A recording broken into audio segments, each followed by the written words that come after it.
Chers auditeurs, avant de découvrir les chapitres du « Jardin oublié », nous vous invitons à une introspection.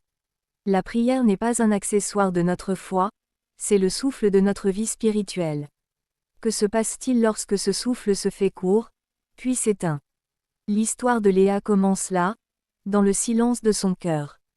Écoutez attentivement, et demandez-vous, à quoi ressemble votre propre jardin? Au commencement, la vie d'Elara était une symphonie de couleurs vives. Chaque matin, elle passait du temps dans le jardin secret de son âme, un lieu de prière paisible où sa connexion avec Dieu s'épanouissait comme une fleur rare. La paix qu'elle y trouvait était le fondement sur lequel toute sa journée était construite, une forteresse invisible contre les soucis du monde. Puis, le succès est arrivé.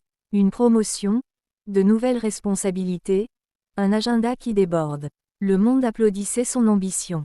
Les rendez-vous matinaux avec Dieu furent remplacés par des réunions et des courriels urgents. Je le ferai plus tard, se disait-elle, mais, plus tard, ne venait jamais. Le chemin vers le jardin secret se couvrait lentement de feuilles mortes. Un changement subtil s'installa. Un voile gris sembla recouvrir les couleurs autrefois éclatantes de sa vie. Une anxiété sourde, comme un bruit de fond constant, devint sa compagne. Ses rires étaient moins spontanés, ses joies moins profondes. Elle se sentait à la dérive, mais attribuait ce malaise au stress de son travail exigeant. Dans le jardin de son âme, le silence était devenu assourdissant. Les mauvaises herbes du doute, de la peur et du ressentiment avaient envahi les parterres. Les fleurs de la foi, de l'espérance et de l'amour étaient flétries, leurs pétales desséchés jonchant le sol. Le doux parfum de la présence divine avait été remplacé par une odeur de poussière et d'abandon. Ses relations commencèrent à en souffrir. Les conversations avec ses amis semblaient vides. Elle était là physiquement, mais son esprit était ailleurs, incapable de se connecter véritablement. L'irritabilité remplaçait la patience, et la distance s'installait là où il y avait autrefois de la proximité. Le désert intérieur d'Elara commençait à s'étendre à son monde extérieur. Un jour, elle croisa Samuel, un ancien de son église, un homme dont la paix était presque tangible. Il ne la jugea pas, ne lui fit aucun reproche. Il lui sourit simplement et lui demanda avec une douce sincérité, « Comment va ton jardin, Elara ?» Cette simple question, une référence à une conversation qu'ils avaient eue des années auparavant, perça ses défenses. Les larmes montèrent aux yeux d'Elara.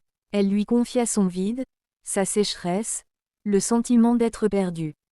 Samuel écouta patiemment, puis dit, « Le jardinier n'abandonne jamais son jardin.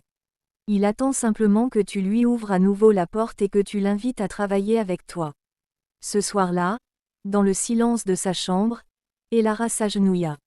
C'était maladroit, les mots ne venaient pas.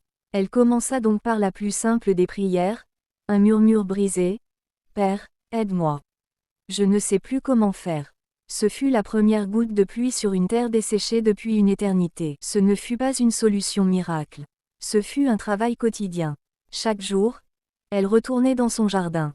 Elle arrachait les mauvaises herbes du doute par la lecture de la parole, elle arrosait les graines de la foi par des moments de louange, même quand elle n'en avait pas envie. C'était difficile, mais un jour, elle vit une petite pousse verte percer la terre. Le jardin n'était pas encore restauré dans sa gloire passée, mais il était vivant.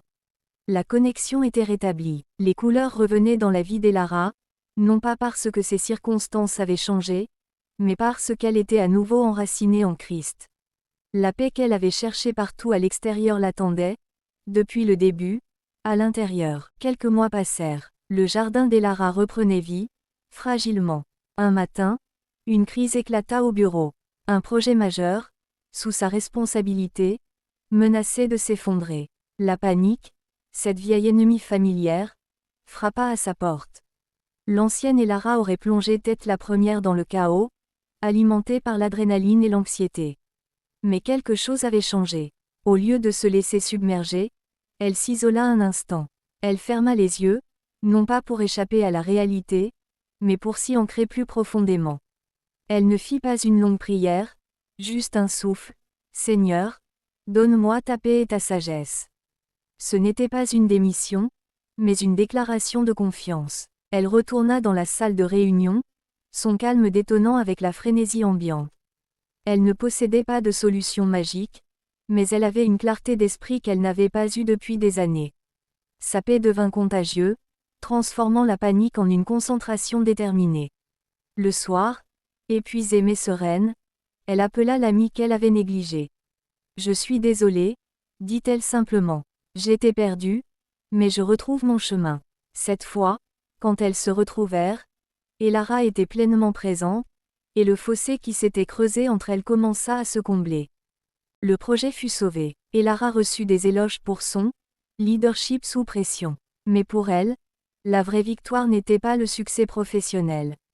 C'était d'avoir traversé la tempête sans perdre pied. Le fruit de sa prière n'était pas l'absence de problème, mais la présence de Dieu au cœur de ceux-ci.